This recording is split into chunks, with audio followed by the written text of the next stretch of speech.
Selamat datang di Perburuan Sejarah. Sebelumnya, gua pernah bahas terkait bom atom Hiroshima dan Nagasaki. Dan kali ini lebih mengerikan daripada itu. Hari ini, gua akan melakukan perjalanan ke masa lalu yang kelam namun penting, yaitu tragedi Chernobyl.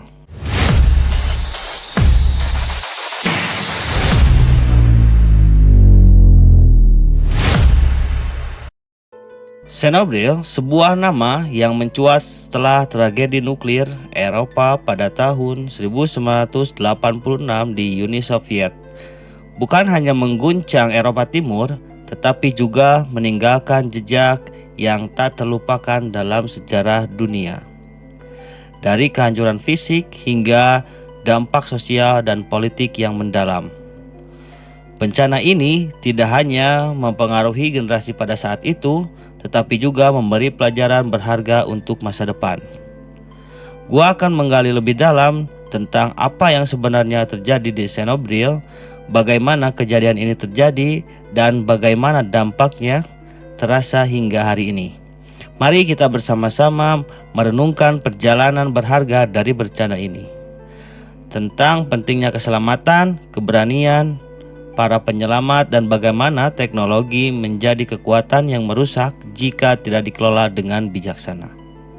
Jangan lupa untuk subscribe dan tekan lonceng notifikasi untuk tetap terhubung dengan konten-konten sejarah dan pengetahuan lainnya. Terima kasih telah bergabung dan mari kita mulai.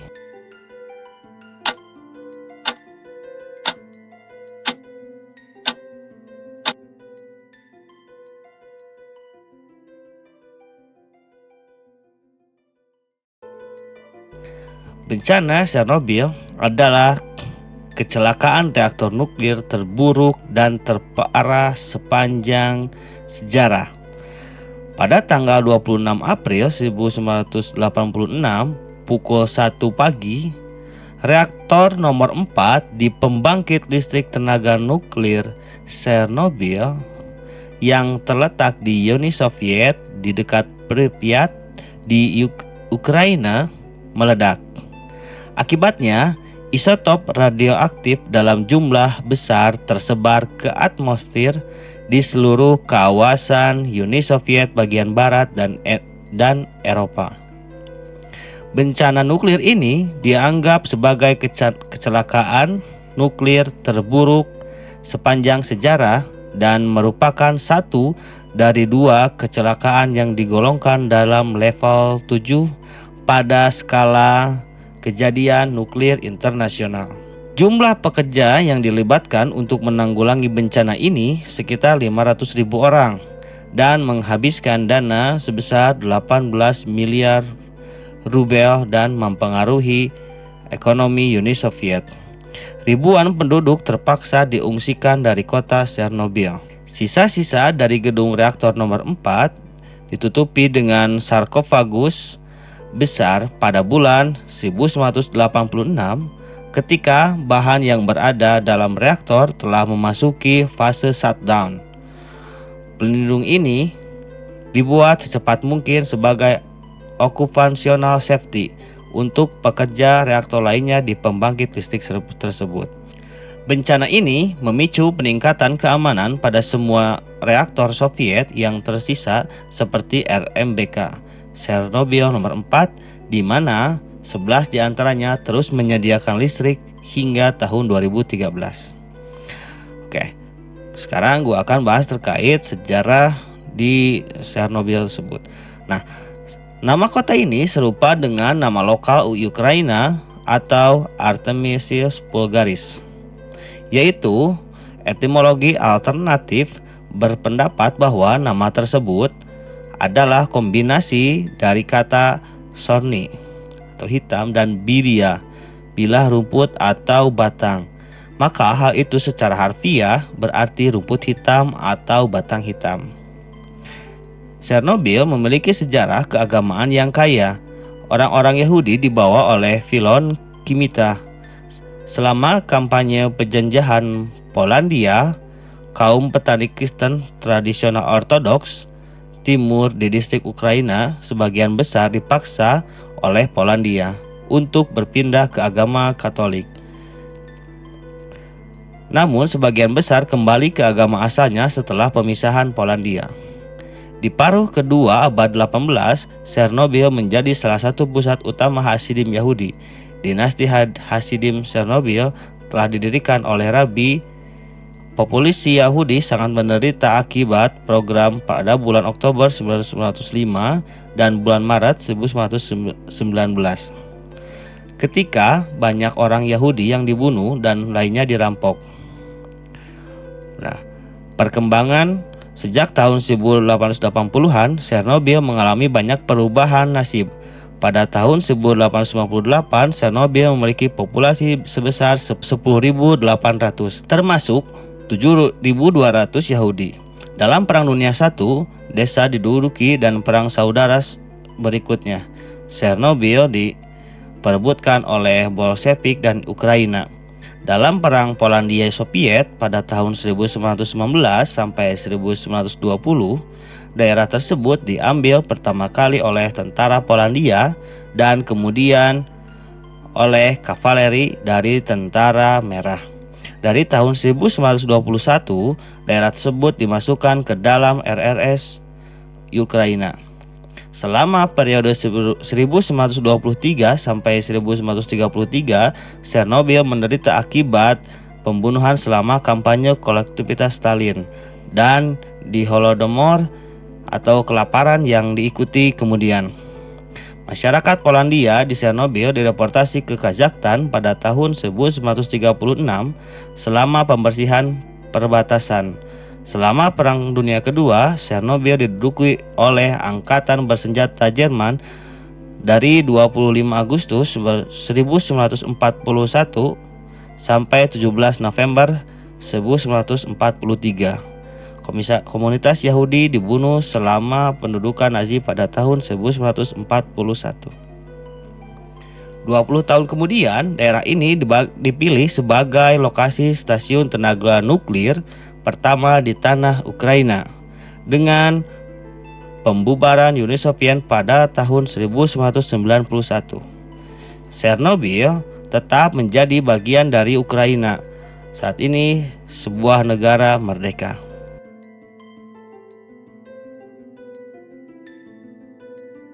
Bencana ini dimulai ketika sedang dilakukan pengujian sistem pada tanggal 26 April 1886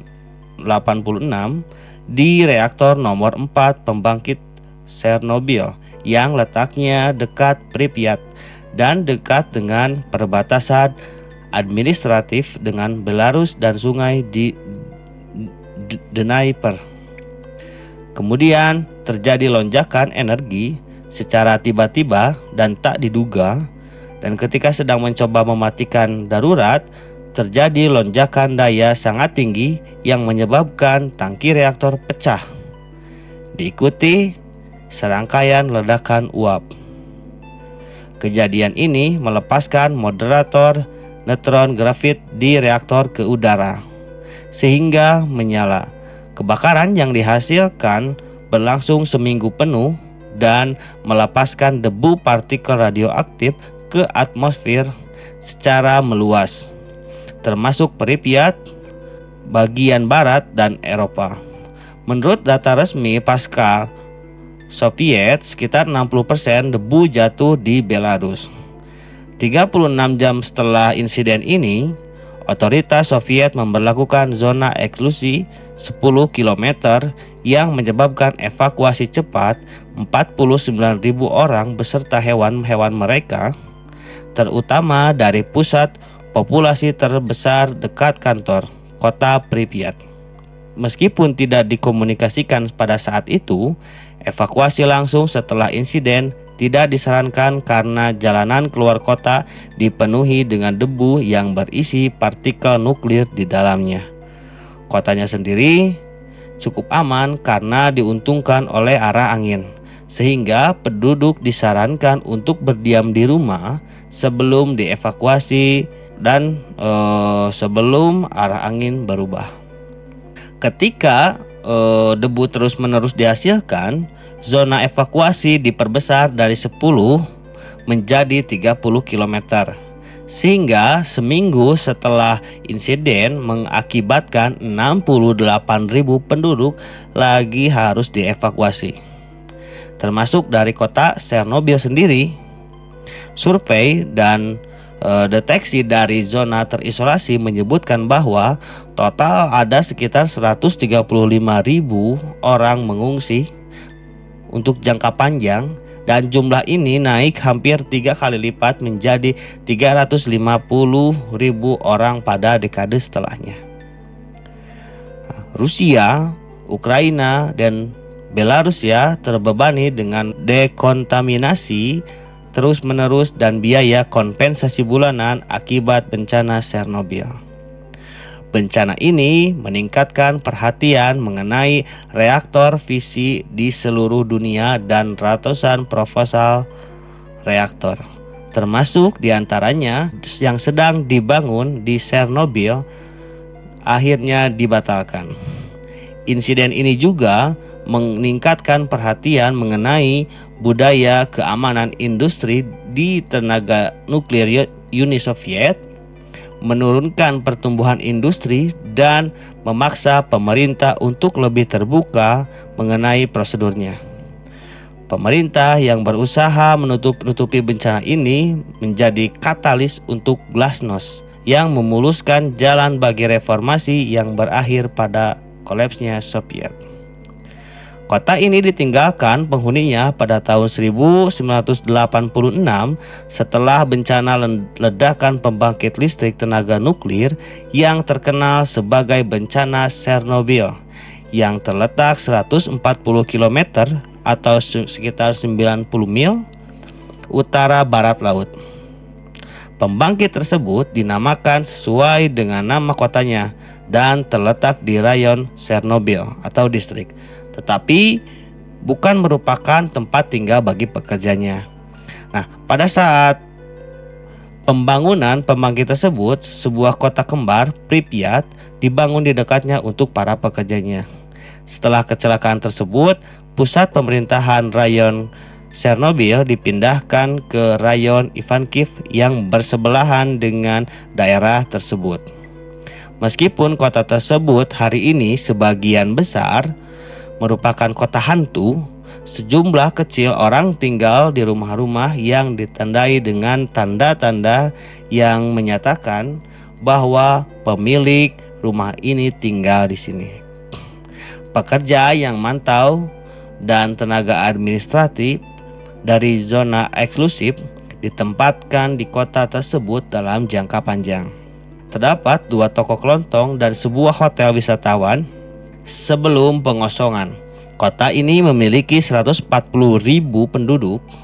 Kota Slavutich, Ukraina, yang dibuat khusus untuk para pengungsi dari Pripyat, juga menerima penduduk pindahan dari Chernobyl. Pada tahun 2003, program pembangunan PBB meluncurkan proyek yang disebut Pemilihan dan Pembangunan Chernobyl untuk pemulihan daerah bencana.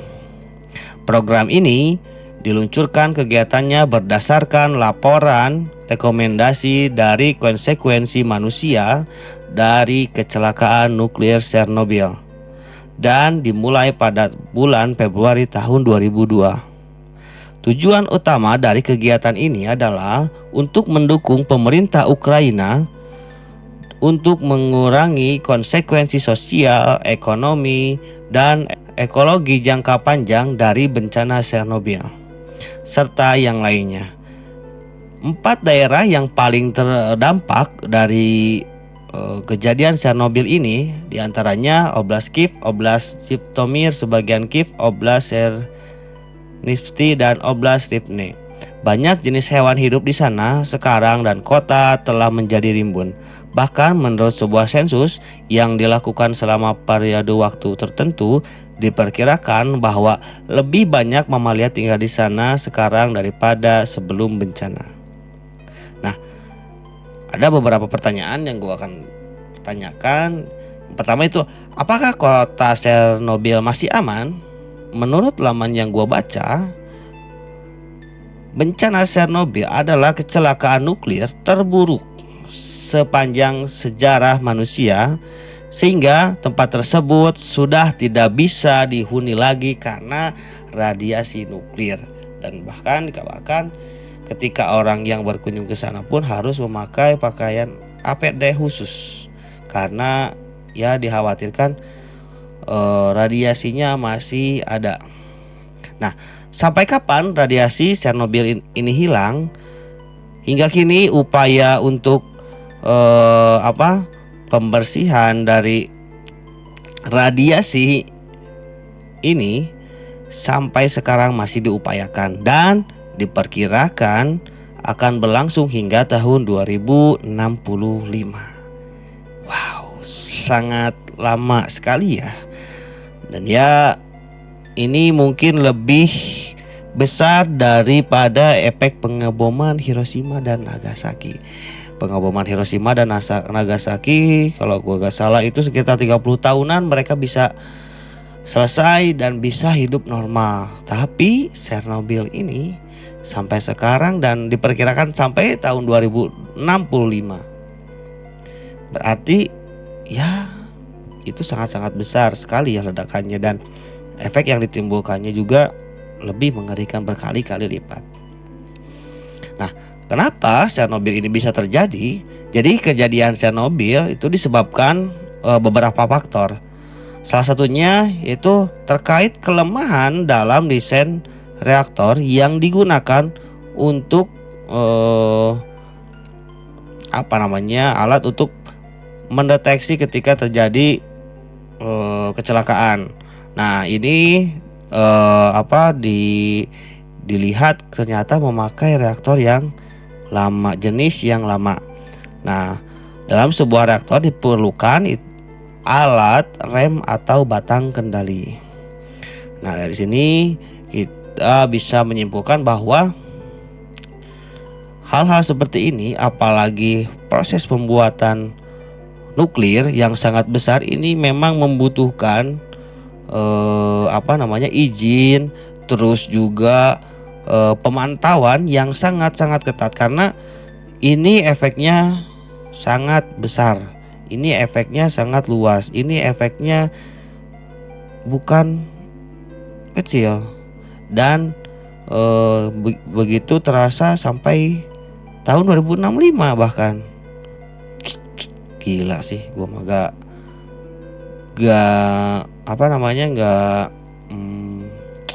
gak bisa membayangkan gitu bagaimana kejadian pada saat itu, dan gak bisa ngebayangin sampai sekarang gimana tuh kondisinya.